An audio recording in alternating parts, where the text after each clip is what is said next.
தமிழ்நாட்டை பொறுத்த வரைக்கும் 40 நாடாளுமன்ற தொகுதிகளிலும் திராவிட முன்னேற்ற கழகம் தலைமையிலான இந்தியா கூட்டணி மகத்தான வெற்றி பெற்றிருக்கிறது. பாஜக எப்பவுமே சொல்லிட்டு இருப்பாங்க, ஆனா ஒருபோதும் தமிழ்நாட்டு மண்ணில் எங்க தலைவர் சொல்ற மாதிரி never ever BJP community Tamil Nadu.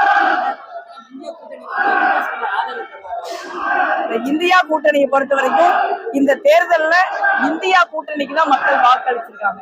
Narendra மோடிக்கும் பாஜகவிற்கும் எதிரான வாக்காதான் இருந்திருக்கு.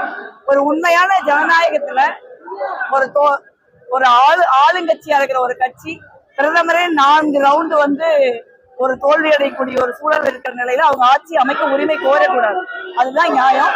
ஆனால் இந்தியா கூட்டணி மிக நிச்சயமாக ஆட்சி அமைக்கிறதுக்கு முயற்சி பண்ணும். நாங்கள் நாட்டை காப்பாற்றணும். நன்றி.